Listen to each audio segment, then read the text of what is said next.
consists of 7 questions, but it's gonna be, this is about the property tax system. We're gonna talk about a lot of terminology, a lot of terms, a lot of definitions. Some of these are repetitive from the previous section, but some of them are new to you. Let's kind of wander through these, talk about them a little bit, and talk about, make sure you have a grasp of the general property tax system. Remember we talked about earlier, appraisal is the act or the process of developing opinion of value, or it could be called opinion of value itself. It could be a noun or a verb. Your book says the appraisal district is a quasi-governmental agency. I've changed mine to a political subdivision of the state of Texas. That's coming right out of the tax code. Contracted to appraise properties for all the tax entities within a county. So by law, we're required to appraise every piece of property within our county boundaries. The law has went back and forth on that through time. Sometimes you have districts, school districts, that overlap into other counties. When I go up to Potter and Randall, we have the city of Amarillo, it laps into Potter and Randall County. So the Potter and Randall Appraisal District covers both counties. There have a few of those that actually do both counties. So we're a political subdivision state of Texas, contracted to appraise properties for all taxing entities. That's all property in the county. Whoa. The Appraisal District Board of Directors is made up of representatives for jurisdictions that contribute to the appraisal district or elected to the board of directors, or called the BOD. Each jurisdiction has a certain number of votes based on their pro rata share of the total levels in the CAD. So if all the entities in the CAD levy $100 million in taxes, and Lubbock County levies $50 million in taxes, Lubbock CAD will get half the votes for the appraisal district board, okay? That's kind of the way it breaks down. And the county TAC is a non-voting member by elected position, but may be a voting member if nominated and elected. The language in your information there where it says must sit on the board but may choose to be non-voting member, I'm not sure where that came from. In this situation, another person will be appointed to represent the county. I keep finding where that's based at, okay? I never heard that till I read this. I'll kind of mark that out. But this process of electing the board of directors, it's the elected officials. This is important to know in 2019 because they're talking about making these people elected by the public, okay? There's a bill introduced every time we meet. But technically, the board of directors are elected by people who are elected officials. So it's the school boards, the county commissioners, the city councils are actually electing our board of directors. So they're not just people we found on the corner of the street, so to speak. There's a lot of effort made in the legislative process, and we say here today, to make our profession more transparent. And part of Governor Abbott's platform is if you don't like your appraiser, just fire your appraiser, get a new one. He said that verbatim in a speech last week, State of Texas speech. And what he's saying is make the board of directors elected, even proposing to make the ARB elected officials. When the ARB becomes elected officials, I am eligible to retire, and I'll probably go to the House, but that'll be a nightmare, okay? Because right now it can be a nightmare as it is sometimes. But making the board of directors elected, I don't know what the purpose of that is now, because we are essentially appointed by elected officials, so there's an election process involved in this appointment. I've been told repeatedly over the years that this bill has came up each legislative session to make the board elected. It's always defeated. It's defeated primarily by large businesses. Because if somebody's running for the appraisal board of directors, they're going to lower your house value, probably with their platform, or lower your taxes, you know what I'm saying? Well, the problem is, if that happens, somebody else gets to go up, and big business is afraid they'll get to be the guinea pig of the deal. raise their taxes, so it's gonna be, and the board of realtors are against it also. They agree with us on one thing, but that's about the only thing. But anyway, so we essentially are we're basically a political subdivision of Texas, jurisdictions by the number of votes based on levies in the CAT. The county assessor is a non-voting member by the elected position, but may be a voting member if nominated. Now, some places they're actually nominated by the county and elected by the county. The way it is right now, my TAC can make a motion, second a motion, but he can't vote on the motion. Does that make sense? It's kind of an odd deal. We have that. Same situation. They have as much voice as anybody, but some of them like to have that voting block, so to speak. Okay, that's kind of a nutshell there. Let's talk about the. Whoa, come on, slow me down. This is a little touchy, isn't it? I better put it down. Touchy feely. Appraisal roll. An appraisal roll has the property owner's name, address, description of the property, market value, and tax value of the property. Remember what we have we started out with the appraisal records, and we transfer those to who? The ARB. Oh, the ARB to sign off. ARB, then they approve it, it becomes the appraisal roll, and then we got some dates in here, I think we'll cover this later, I think we're pretty sure we do. We double check, yeah, we cover it later, make sure I don't double up, sometimes it's okay too. So appraisal roll, appraised value is the value provided in chapter 23 of the tax code. That's where it talks about the different ways we do our values. 2301 is an interesting statement itself. An ARB challenge, our taxing units can't file protest, but the school, the city, the county could file a challenge. Now they can challenge a group or class of properties, but not a single property. They could challenge the granting of an exemption or a special use appraisal. They could, situation is, if y'all watched the news the last couple of days, we have Lieutenant Governor Dan Patrick's a very strong advocate of appraisal reform. It's been discovered the house he bought 2 years ago, the taxes have went down since he bought the house. He's paying 8% less in taxes he paid 2 years ago he bought the house, and the house is underappraised based on what he gave for it. So they won't reform, but not in my neighborhood, okay? So anyway, that's issues that come up occasionally. So, but that taxing jurisdiction could not protest Dan Patrick's value, okay? That's an individual property. They could protest or challenge, they could challenge that whole neighborhood of values, say the whole neighborhood's low, and they can't single Dan's house out and say, well, Dan's house is too low. They could challenge an exemption granted to Dan. If he qualified for a disabled veterans exemption, they know that he never was a disabled veteran, they could challenge that sometime. In Dallas County, 2 or 3 years ago, a lady went before the ARB that was 62 years old, and the ARB granted her an over 65 exemption. So Dallas County had to file a lawsuit to get that removed. The ARB is supposed to be following the laws and rules of the state of Texas, yet in some cases they think they're beating their own drum, okay? I don't want to get too far off of that either. And ours is pretty good, actually. ARB protest, you can file by the property owner to notify the appraisal district they disagree with the value of the property. It requires a description, or the property description, exemption, or special use evaluation. It just has to be in writing, has to be signed, has to identify the property. They don't have to use the form, they can send you a note.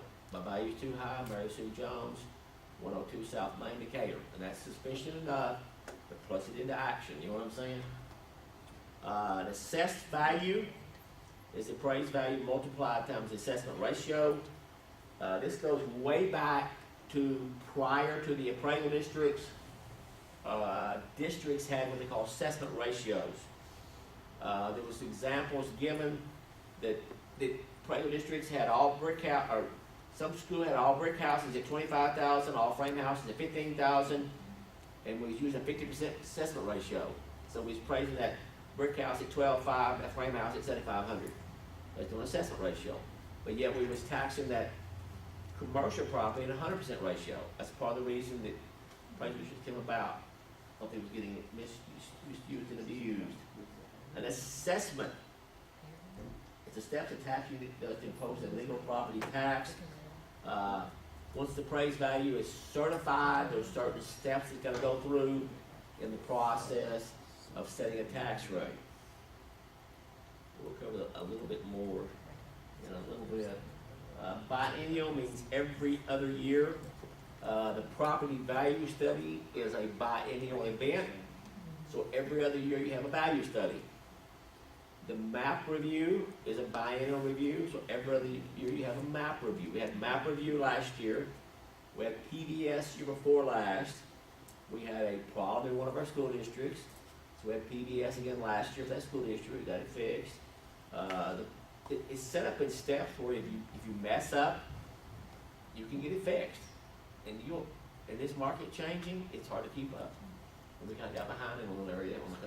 Had one huge sale, sold for $1 million, house in 3,400 square foot house in 30 acres, sold for $1 million. We can't find a bow and arrow to get there, okay? It has a bomb shelter, literally a fallout type shelter. It has lots of features that are not normal for our market. Yet it shows up in my studies. I'm behind $250,000 in category D before I started. Kind of from there, it didn't work out really well. But we got past that, got it corrected last year, and we're moving on. So we found our mistake, and we got to fix it. Don't want to go there again though. Effective tax rate. This is mandatory. I'm a little wrong line. The rate that is necessary to collect the same amount of taxes as the prior year on the properties that were taxable in the prior year. This is going to be a lot of discussion in the legislature about the effective tax rate. We're talking about changing to no new property, no new taxes rate. So the effective rate is going to be discussed and discussed, okay? And I threw this in here, exemption mandatory. It talks about exemption partial, exemption total. I threw in exemption mandatory. Is an exemption required by law to be offered. An example is a residential homestead, a DV, 100% DV for the school. School is required to offer those, okay? The 100% DV is required to be offered by all entities, as well as the DV. But the homestead is required for school districts. It's a mandatory exemptions. So I have some cities with some optional homestead exemptions. I got some cities with some freezes. I got some cities without freezes though. The highest tax rate city has no freeze, no exemption for the elderly. It's a pit, okay? How do you offer, Uh, how do you offer a disabled vet and a 100% disabled vet? Everybody's, it's mandatory by law, everybody's gonna offer that. So we should offer it to all? It's 100% disabled vets. It has to be, there's several criteria there. It must be 100% disability or being compensated 100% disability rate and be unemployable, okay? There's two criteria there. What we found since this law was passed, the VAs went back and reclassified lots of people. It to be somewhat of a bigger base. We had a gentleman that died in 2010. He got reclassified last year to 100% disabled veteran before he died. He'd been dead for 8 years. He got reclassified 8 years after he died. Now I questioned this, thinking like, how do I do that? And I was told this answer, which makes total sense, and I accept the answer now. First I thought, y'all are playing games with the system. My first thought, my old cynical side says, yeah, really, y'all reclassify him and dig him up and check him out? No. What happened, they discovered, this is what I was told, that some of the effects of Agent Orange from Vietnam, they didn't fully realize in 2010 how debilitating it was. They've discovered since then that those people that were affected by that should have been 100% disabled rather than a percentage disabled. I bought that. That makes sense to me. Just tell me why you did it. Yeah. You know, don't tell me you just done it, but tell me why, and I'm okay with that. That makes sense to me because they didn't know the pure effect of it back in 2010. Now they realize today that he's got bigger problems than he thought he had. So anyway, that's part of that. The partial exemption is an exemption. It takes away a part of the value of taxable value. It's homesteads, regular disabled veterans. There are examples. or you can have a total exemption, where the exemption completely exempts property taxation by law, or just wipes it plumb out, okay? And the DV could be, DV's exemption, this is gonna be like, city, county, school, religious, et cetera. We've had some interesting things on these total exemptions, people, I'm just telling you what we run into, people filing for religious exemptions on their house, where they live at. They transfer the deed to a church's name, they still live there, and it's my neighbor up the street, and claim to have a church there. Well, about 2 Sundays in a row when nobody there. So anyway, no, he meant well, but he just didn't do it right. Does that make sense? And he sold the property later. He died and she sold the property. But anyway, so they was trying to play a little game to the system, okay? So I don't think, in his case, I'm not sure that's what his full intent was. I think his intent was to make it a church and make it a place, but he didn't do it right, and it didn't qualify, basically, what happened. So we had a situation sometimes. Other person had done that, I think maliciously intended to do that, and didn't comply with it, okay? Generally accepted appraisal practice is producing an estimate of value through an orderly set of steps that eliminate bias and enable testing. Let's talk about governing bodies, board of directors of a jurisdiction of the appraisal district. Here's some other examples I put in here. County commissioners, school board, city council. You can have a water district board.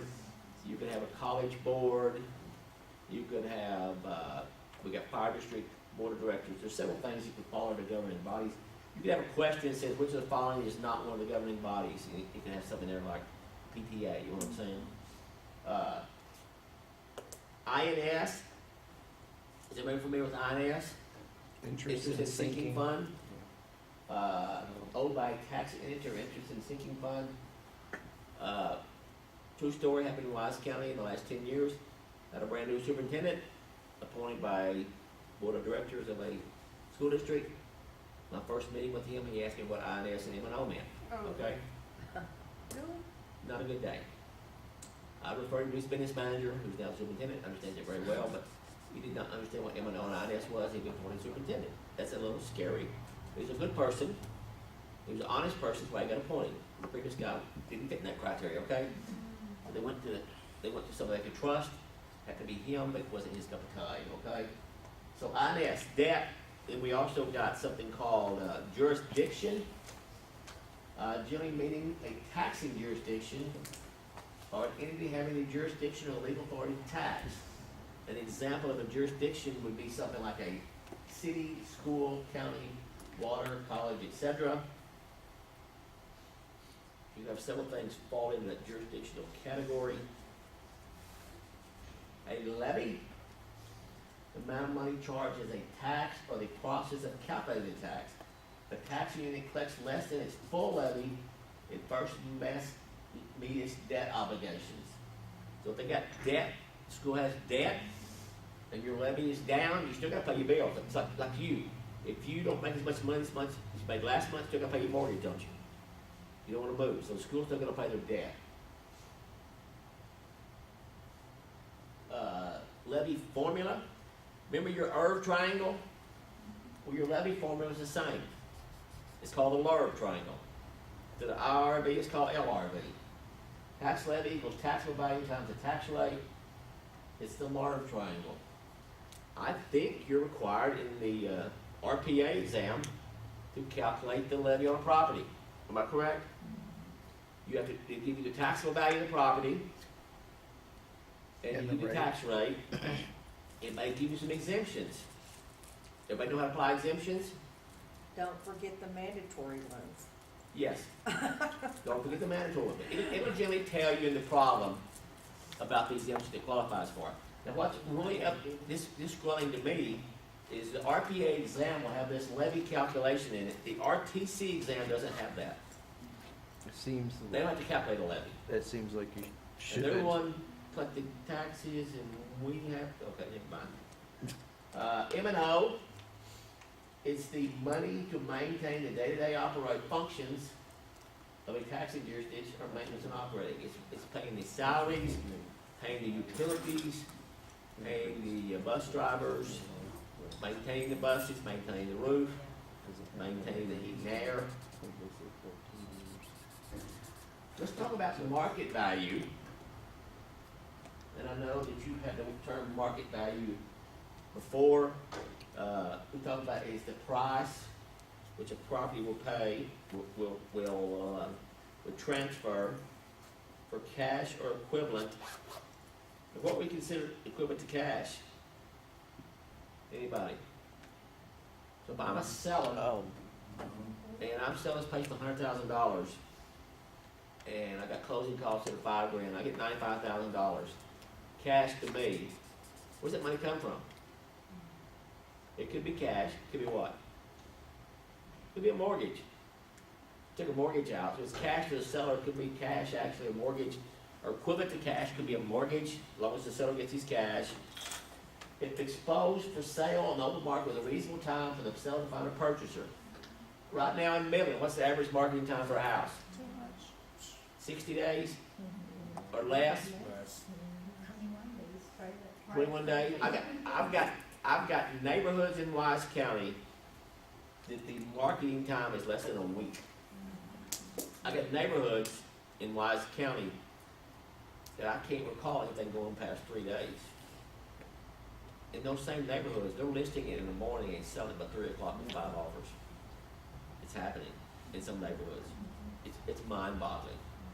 And they're listing it for 200 and they sell it for 215 with 5 offers.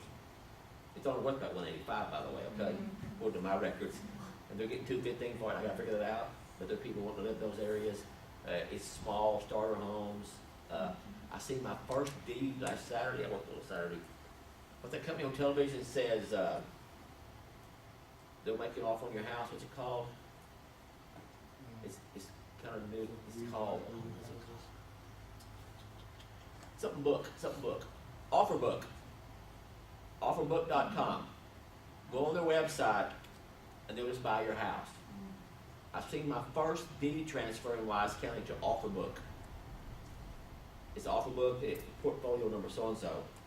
They bought a house in my county, so they want to sell their house. Hey, this is an investor, by the way. Bought this house for $215. I've got it priced for $185. Now I'm gonna put new schedules in. I'm getting close to $2, but they're paying $215 for it. This is an investor. Expecting to what? Nothing. Okay? It's not a good sign for me, okay? When Offerbook's paying 10% of what I got appraised, it's not a good day for me, okay? But they're probably out of California. Yes, they are. Thinking And up in New York. 15, New York, California, whichever one you're talking about, and 1,500 square foot house gotta be worth $250,000. You know what I'm saying? In their minds. And so it's kind of scary in a sense, okay? Purchase know all the uses and purposes in which the property is adapted and for which it is capable of being used and the enforceable restrictions on its use. So if somebody's buying something and somebody knows something about the property, it takes advantage of somebody, or had a niece and nephew bought 10 acres of land. And they bought the 10 acres for $30,000 10 years ago, worth $80,000 now, okay? Closed on Friday, Monday morning, the oil company come out and stake their well on the property. Right smack in the middle of the open lot, we build a house. Boom. They called me immediately for some reason, I don't know what they called me. So I called the broker, told him what happened. He said, he called the seller, called me back, said, if you wanna sue him, I'll help you. They knew it was gonna happen, didn't tell us either. Do you wanna sue him? I'll help you sue him. So I called a guy with a PhD, gave me a solution, and we got it fixed. It's not scientific either, okay? He told you get some third party, not the property owner property, go out there and pull that stake up and throw it as far as you can. Do it about 3 times and move that well. So my brother volunteered to be that person to throw that stake 3 times. There's no property next door. It's not scientific. We got the well out of the backyard, okay? I've told 2 people to do that, it's worked twice. They get tired of surveying it, okay? And so they have no place to go, but not the property owner. I don't know what happened to it. Because you kind of violate their rights then, but some third party does it, I don't know where it went. My brother volunteered to do that post, but anyway. So anyway, it worked. So anyway, so somebody knows something's going on, somebody else doesn't know it, taking advantage, that's part of the market value. And both of them seek to maximize their gains, and neither is in a position to take advantage of the other. If my house is posted for foreclosure the 1st of March, and you're trying to buy it, I'm probably not gonna be able to maximize my gain in it. The gun is pointed to my head. I'm fixing to be in trouble if I don't get this house sold before the 1st. I'm gonna get out of it. My mortgage is past due. This is gonna be a situation. So what the question come back and says, which of the following is not one of the definitions of market value? They can throw something else in here. You know what I'm saying? So kind of know these, be able to identify these. Yet when something else shows up, it might be a not. And also, this showed up on the previous review material and been fed back to me also. Market value is considered as the value in the marketplace.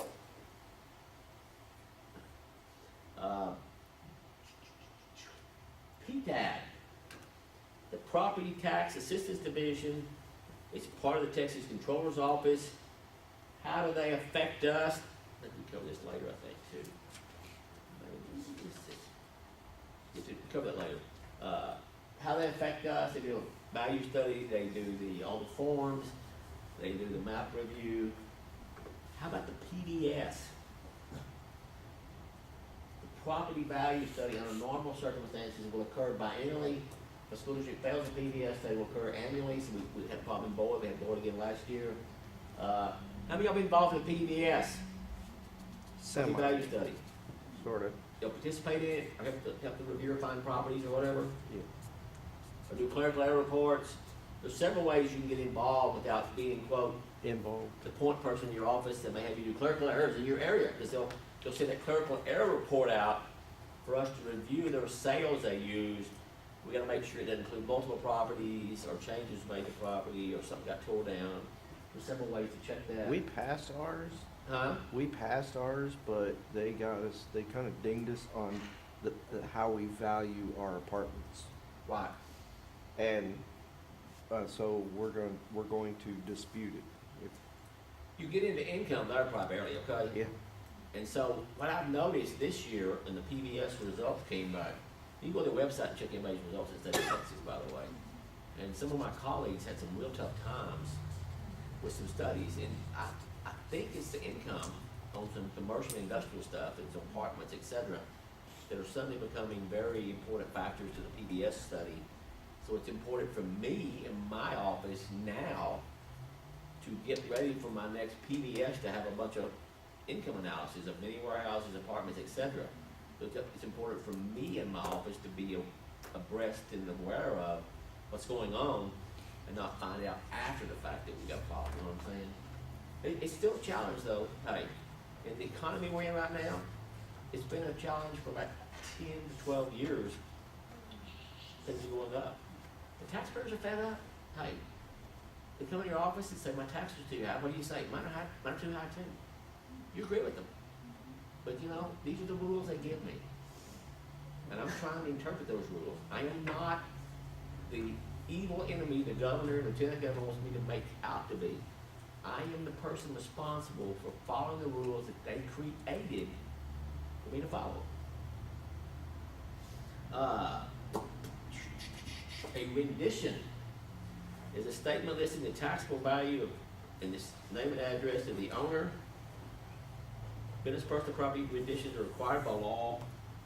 And rendition may or may not state the owner's cost or the owner's opinion of value. Sometimes it does have those things. Sometimes it does not. We're running a thing right now where somebody's reporting some equipment, or wanting to contest some equipment under some heavy compression, wanting to rent some more equipment, and he's suddenly showing us this stuff he had out there in 2017. We didn't rent it in 2017. What's omitted property? We'll go back to tax him. You won't be happy, but you don't start complaining about it now and say you didn't rent it to start with, so you didn't play with the rules, we're gonna make you play with the rules. A rollback tax rate. This is coming under high scrutiny right now by the legislature. This is what it says today, 1.8% for the schools. Other than the school, it's INS plus the M&O times 1.8. They're trying to change this to 2.5 now. That's the discussion of the, last session, House wanted 4, Senate wanted 4, House wanted 5. They didn't want to come to agreement. Now they're both in agreement to make this 2.5% increase. That's on the same value you had last year, okay? Doesn't include new property, so there is some gravy out there, okay? It's not a stranglehold on the county and the city, like they wanna say it is out loud, but there was some gravy out there, okay? Special use evaluation, what's this talking about? What we call this generally?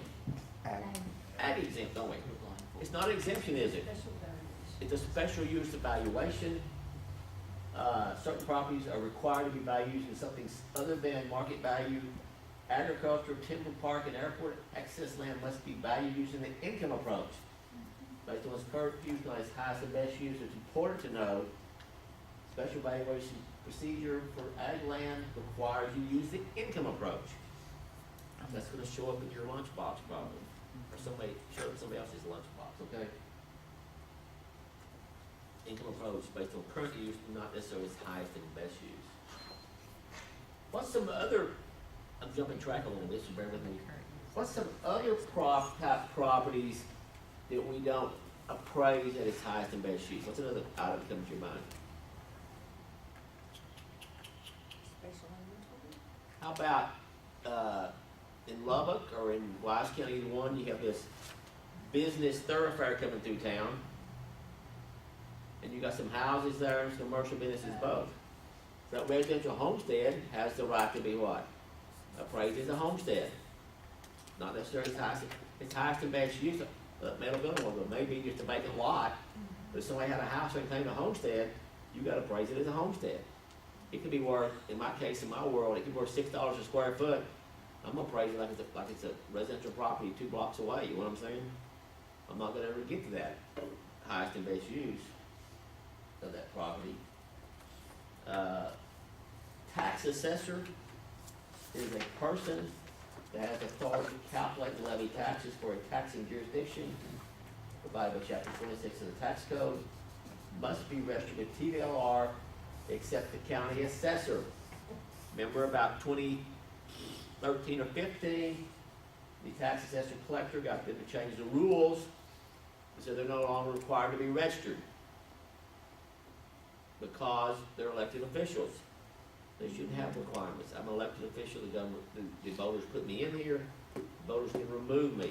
Now, their association came back and adopted some educational criteria for those positions, so they would be totally uneducated, okay? I thought it was a great law when it passed.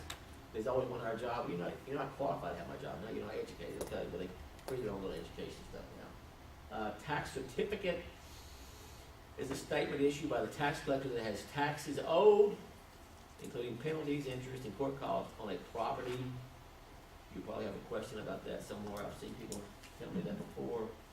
The tax collector, person that sends tax bills, collects and distributes money for a taxing jurisdiction. And the tax roll contains everything that is on the appraisal roll plus the tax levy. Tax roll is gonna levy out there, what the taxes are gonna be. Oh, wow. Taxable value is assessed value less any exemptions it may qualify for. We're calculating exemptions. If somebody property worth $100,000 and it has the mandatory $25,000 state homestead exemption and a local 20% homestead exemption, where does that 20% come off of? After the 25 or before the 25? Before. The way to remember that is whatever is the greatest benefit for the taxpayer. We'll take 100,000 minus 20% or minus 20,000, then minus the 25, okay? 20%, any percentage comes off first. If it's percentage exemption, if it's a 1%, I got exclusion of a 1% homestead, it's gotta be a minimum of $5 grand. Does that make sense? So the guy in the single wide trailer gets $5 grand, the guy in the $400,000 house gets $5 grand on the 1% exemption, okay? The 1%'s gotta be a minimum of $5 grand.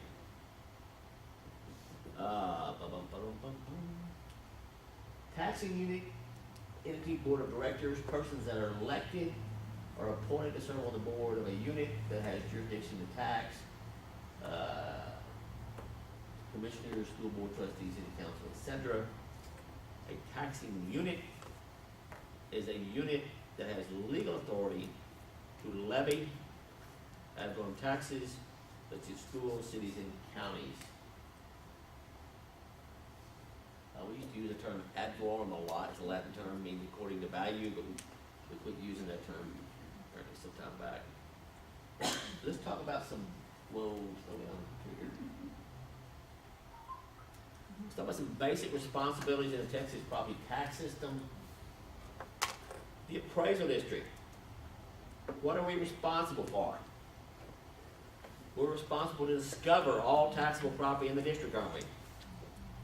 If you drive down the streets of Lubbock or Midland or Decatur, and you look at everything you see in the real estate world, in the business personal property world, we have a responsibility to include that in our data, don't we? If you step back and look at it, it's huge, isn't it? So we gotta discover all taxable property in the district, then we gotta turn around, if we discover it, we gotta list it, and then we gotta appraise it, don't we? So sometimes discovery isn't quite a chore, isn't it? Why is discovery a chore sometimes? Let's talk about real estate. Why is real estate discovery a chore? Yeah, you don't know. Well, you have lock gates. Yeah, you can't get to it. You can't see it, can you? They don't want you to see it, do they? Yeah, we've got $1 million pool that hasn't been, $1 million what? $1 million pool. well, we're in West A Texas. residential pool? Residential pool, well, it's not finished yet because we think they ran out of money, but a friend of a friend told us about it, and we can see it on Google Maps, but she's been in the office every day. It's gonna cost $1 million to build a pool? Yeah. What's it gotta do for a living? He's a farmer, Huh? owns property and has mineral rights. Yeah, but What kind of pool is it? we got some pools. Have you seen Pool Kings? I guess not. Yeah. We've got some pools that cost $100 a quarter. They're pretty nice. But my question is, what's $1 million pool, what's the value gonna be on it? Oh, yeah. What's it gonna be, what values are gonna add to that property? Hmm? It's just Wait, it's contributory. unfinished, You isn't see, it? it's not gonna add $1 million to the value, is it? We had a situation in Bridgeport, Texas, when I first started out. People had like a 1,200 square foot frame house. It was a husband, wife, and 3 sons. They owned the lot next door. The frame house back then was probably worth $35,000, $40,000. They built on the lot next door a pretty good sized square concrete pool. They probably spent $15,000, $20,000 on that pool back then, which was overkill for this frame house. But their idea was, those 3 boys in the summertime, they know where they was at. Yeah. They know where their friends was at. And they keep a pretty good rein on this situation. And it worked, it's a very good investment for them, okay? You kept 3 10-inch boys kind of intact. But what does it add to this property? You know, you got a $40,000 house. What's the pool worth? $10,000 maybe? So it's a situation that you gotta look at. But $1 million pool, now we have to, I'm talking about y'all, we have to be cautious sometimes of somebody telling us something. Right. Because I'll give you a personal bad experience. A guy called me one time, had to be the president of the school board, and said, "Oh, Joe up there is running that place as a dirt track 3 days a week. He's not running cows no more. It's a dirt track." So in my infinite wisdom when I was younger, sent the guy a reapply letter, just that day. I get a phone call the next day saying, "Oh, Timmy called you, didn't he?" They had a conflict. Him and the board president had a conflict with something. Board president entitled, we do a meeting. So what I do now, if somebody calls and tells me something, I set it aside, let it cool for 30 days, then send the reapply out. You know what I'm saying? That way I'm not getting in their fight. I'm staying out of their fight. So if somebody tell me they got $1 million pool, man, I like to, first thing I wanna look at it. I wanna see this place. Yeah. It's gotta be just like really huge. Well, it's got the kitchen, it's got the swim-up bar, it's got a jacuzzi in the middle, and it's huge. And all the rock work, all the, I got pictures of those. People got some of those done for, I got one of these, it's got a waterfall, a slide, jacuzzi. Outdoor kitchen was kind of a separate feature, but they got about $100,000 in it, you know what I'm Yeah. saying? It's not real big, not huge, but, you know, we got these people that have this, Tiger Farm, nonprofit corporation, built a pool. it become a Austin media station's investigation about the pool at the house. They showed the tigers and such swimming in the pool. Yeah. And I'm sure they brought the tigers in the backyard that day for the TV camera to film it, okay?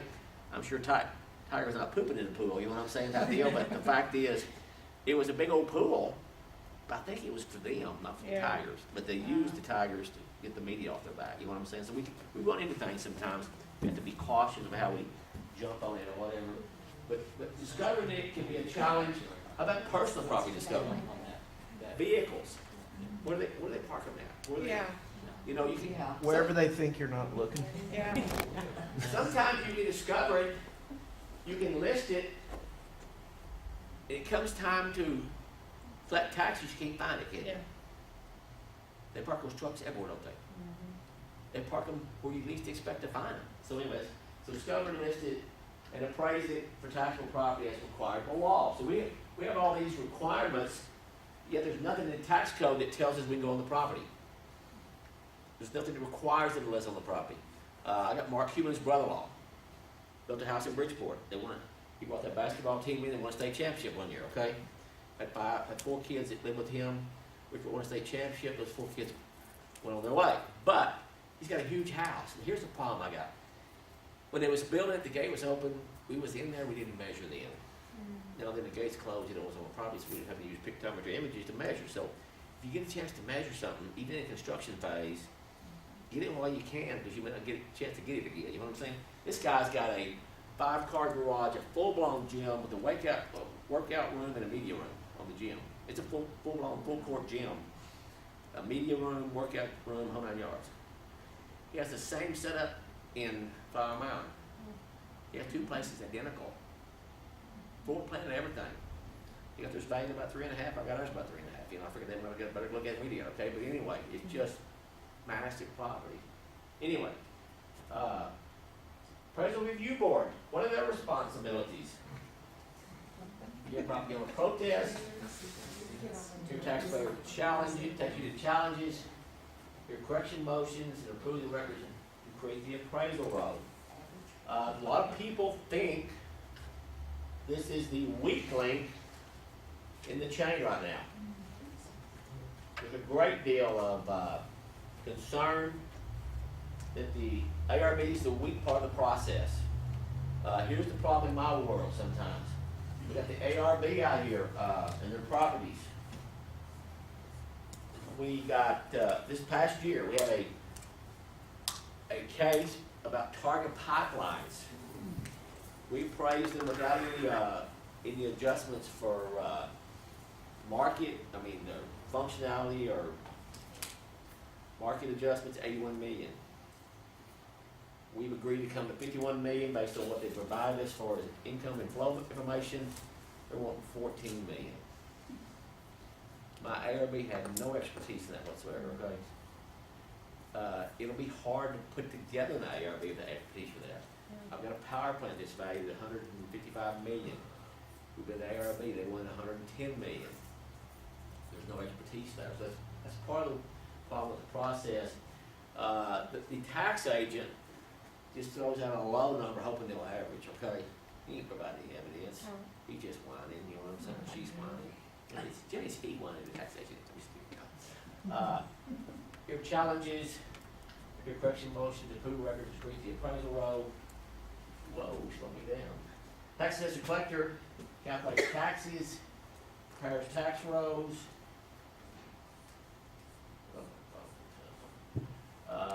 Prepares tax rolls, generates tax bills, collects and accounts for taxes.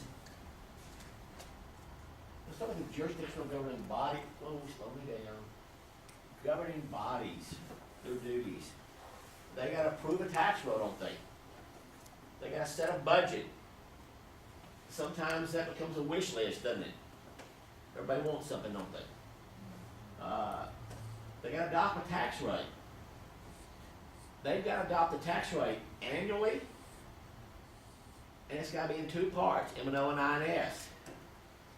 You can't just say, we're gonna keep last year's tax rate. There's a process each year. Even if you keep last year's tax rate, you gotta go through steps and procedures to keep last year's tax rate. You can't, well, it's the same rate as last year. You gotta go through the process, and I've got entities that say, it's the same as last year's rate. Well, how much you am I, what was the same as last year's? What did y'all vote in the meeting? Same as last year. It's a couple of them every year. They just like, really the same as last year. You didn't adjust that? No. Well, your values went up, I asked the regular event, well, we skipped the same value last year. You know, shoot me now. So anyway, that happens. They gotta decide who's gonna collect their taxes. They gotta enter into agreement if, unless they collect their own taxes, who's gonna collect their taxes? It's gonna be the county, the appraisal district, starting April the 1st, it's gonna be the county. We're giving all of our collections over to the county tax office. One less headache. One less. Anyway, it's starting to sink in now. Crap, that's gonna happen. It's gonna happen. You asked for it, you got it. Spend taxes, provide services, and or pay units debts. They're in the same boat. Set the levies down, so they'll pay the debts. Approve optional partial local property tax exemptions. That's an option they have. We said again. Oh, come on. Y'all just sensible already. There we go.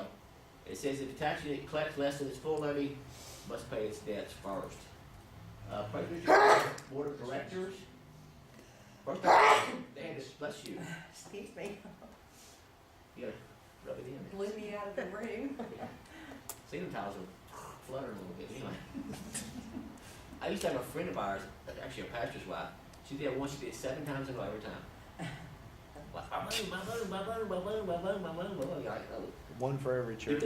When she sneezed in church, you could sleep, you woke up. But anyway, establish an office. They had established with we're gonna operate out of. They appoint a chief appraiser. Some of them have contracts. Some of them don't. I got a 72-hour contract. If I do something stupid today, they can call a board meeting tomorrow, and I can be gone on Friday, okay? So I have no contract. Some of them have contracts for a couple of years, so if they do something stupid, they get paid another year. I don't have the luxury of having that. They appoint the appraisal review board chairperson. They appoint a taxpayer liaison officer when the required. That's counties over 120,000 people. Somebody said that question about that on this question here. They make general policy, provide for necessary services, and they adopt the biennial reappraisal plan. This is done by September the 15th of each even numbered year. You'll see that question somewhere. Some people say that. What happens on September the 15th, each even numbered year? The board adopts a reappraisal plan. And that's essentially our scope of work, isn't it? For USPAP. And they do not appraise property. Yes, sir. I think, well, okay, that's the minimum requirement, because I think we do it every year. You may update it. You're required to do it every 2 years. You probably update it every year. Because what happens, things change. As far as points of emphasis do. So if you got a lot of activity happening in Friendswood this year. Yes, kind of what happens. You may have to modify that plan to put more emphasis on Friendswood than you did on downtown Amarillo. You know what I'm saying? You refocus you can modify it. You're required to do it every other year, September 15th on even number of years. Okay. But you can modify it. You have to modify it because when the map review comes out to check your map plan, Yeah. they want to make sure you're following your plan. So if you had something pop up in Friendswood that took more attention and you didn't get something else done, you might not pass your map because you wasn't following your plan. Plan. Okay, let's talk about appraiser governing body. Chief appraiser's general duties. If you read that tax code book, we are omnipresent. It says chief appraiser, chief appraiser, chief appraiser, chief appraiser, chief appraiser, chief appraiser, chief appraiser. Like we're doing everything. And what our job is to what? Delegate. Stupid.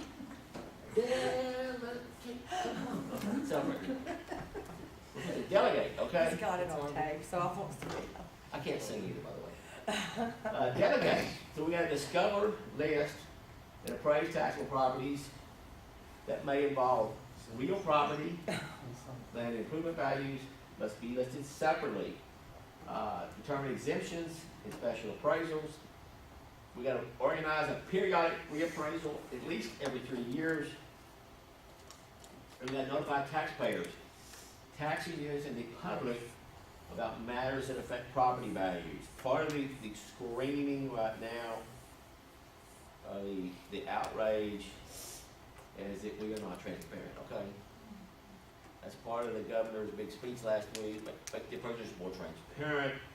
There's a Can they bill- make property owners not so stupid? I mean, Oh, hell.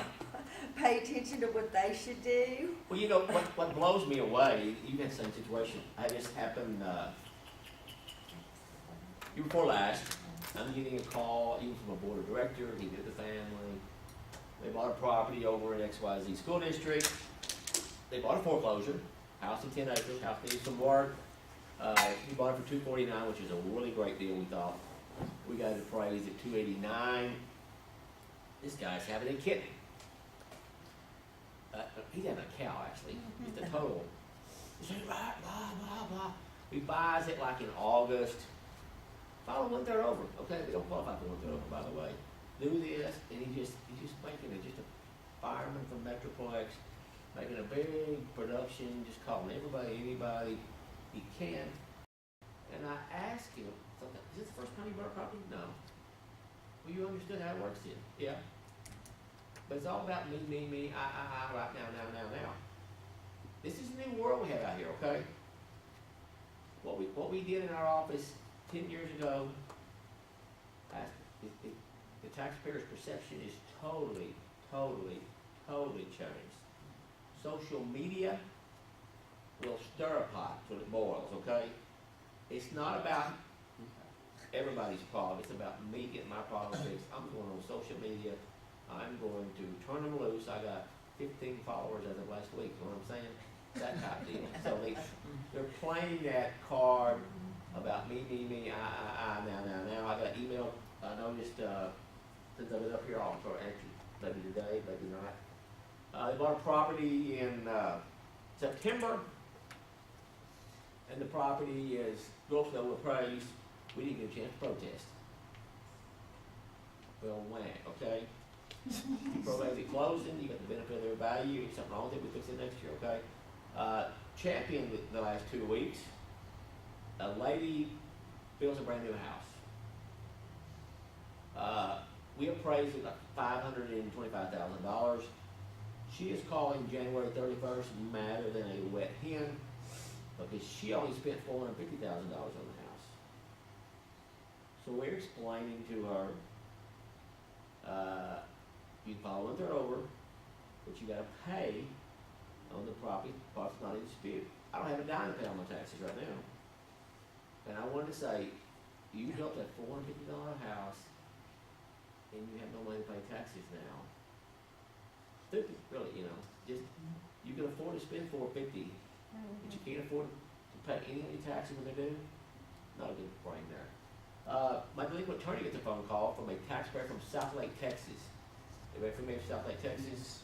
Suburb of Dallas and Fort Worth, about a grapevine average house value, there's probably something over $500,000. This is the friend of a guy that's on the school board at South Lake. He buys a house and a lot for $500,000. 3-acre lot, an older house. His plan was to remodel the house and live in it. Once he tore into it, he realized it needed more work than it was called to fix it. He dozes it down and builds a $500,000 house. So now that we have $1 million tied up this piece of property, he says, you mean to tell me the taxes on my place is gonna be $30,000 a year? And Glenn has to explain to him, yes, sir, if you have $1 million house in South Lake, when the city tax, the school tax, and the county tax is $3 a hundred, you're gonna pay $30 grand a year in taxes. God, that's a lot of money for taxes, I can't believe it. But Glenn wanted to say, you're smart enough to put together $1 million package and get it financed or pay for it, but you're not smart enough to figure out you owe $30 grand in taxes every year. So there's something wrong with those pictures, that they're thinking over here, but they're not thinking through. You know, if we was gonna build a new house, we being the people in this room, and most people I know, one of the questions we would ask would be what? How much are the taxes gonna be when I move in?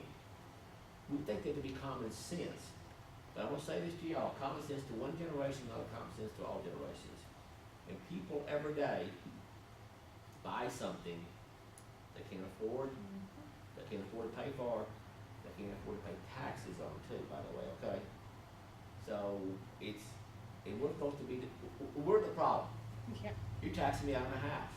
That lady give me that, but a lady on television, yeah, down at Burleson, she was on television, she's forced to sell her house, and they showed a picture of her house. It was $400,000 house. She built more house than she could afford. The taxes had went up. She couldn't afford a house to start with, is the problem. I'm reading between the lines here. She couldn't afford a house to start with, and when taxes changed $100 a month, she's DOA. She's out of there, man. She can't afford it. So that's a problem. Other side of this problem is taxes have went up, values have went up. Young couples starting out got into their dream home, and the house payment is $950 a month, and taxes have jumped. The last 2 years, they're in a bind right now. Okay, they planned ahead of time, yet things have changed faster than the wages have changed. So there's several schools of that thought, but it's kind of crazy anyway. Term exemption, special appraisals, organized periodic reappraisals, notify taxpayers of matters that affect their property value. People appraiser exemption administration, we either approve the exemption and grant the exemption, we either allow a modified exemption, notify taxpayers in 5 days, we disapprove the application, request for information, or deny the exemption and notify them in writing in 5 days. This is a big part of our process. Let's start this tax calendar. You need to know this stuff, okay? There's gonna be tax calendar questions in your future. We're gonna know about the tax calendar. January 1st is our what? Valuation day. What's an alternative valuation day for certain types of property? September Huh? 1st, September the 1st for what? BPP. BPP or inventory properties, Yeah, okay? inventory. Could be inventory real estate, could be inventory BPP. It happens that way. May 15th, notices are sent and appraisal records are submitted to ARB. They want us to submit homesteads by April the 1st, all of them out to May 15th. July the 20th, who approves the appraisal records? The ARB approves the appraisal records. By July the 25th, the chief appraiser certifies the appraisal roll. So the ARB does not certify the appraisal roll. They don't certify the records. They approve the records. It becomes the appraisal roll. October 1st, tax bills are mailed. When the tax bill due? Upon receipt. When does it become delinquent? February 1st, February the 1st. or depending on whether. Or depends on the bill sent, yeah, if the bill sent later, it extends that deadline. We've had a couple of those rollback petitions, should have been headed for one of those, and it extended that deadline back further. We had 2 last year, we had 1 last year that went over, 1 last year that went over, and they backed off at the last minute, the same entity got rolled back year before last, and they're gonna try it again last year. I thought, now how smart can you be to do that, you know, that's elected officials, by the way. You got rolled back last year, we'll try it again, good, yeah. They'll love to slap it back this time, you know, it was 60-40 last time, it'll be 70-30 this time, anyway. Tax become delinquent, and on July the 1st, the maximum penalties and court costs attached to delinquent tax accounts, and that's when we also attach additional penalties for delinquent tax attorney up to a maximum, how much percent? 20. Up to maximum 20%. Controllers, Property Tax Assistance Division. They adopt the rules and minimum standards for administration and operation of appraisal district and taxing unit offices. They conduct a biennial, also they prepare manuals for special use appraisal. Somebody told me that question came back to them. Who prepares the manuals for special use appraisal? It's the Controller's Office, Property Tax Assistance Division. They also conduct a biennial property value study for school districts. They conduct a biennial methods and persistence program, the map study of appraisal districts. I'm gonna emphasize this, it says assistance. Some people think that the map review is out to get us, so to speak, okay? It's designed to be an assistance program, because we had a map review last year, and I'm gonna say this to y'all, there's map reviewers, and then there's map reviewers. Some of them are very thorough and very anal. Some of them come out and just fly over the building, okay? So fortunately, last year we had a guy that kind of come in the building and spent a few days and left, okay? Had a couple items we didn't have done though. But he gave me those 2 items, I got them fixed.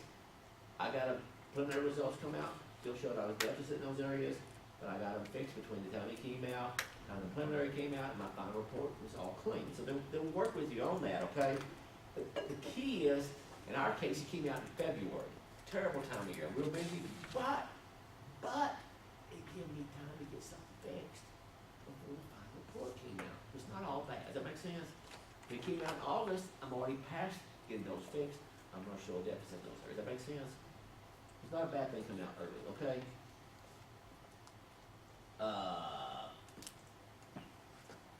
Be able to name issues that taxpayers may approach to put this at ARB hearing.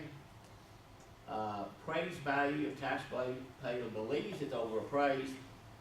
This is our classic, praise too high. I should tell you a story happened last week in Denton County.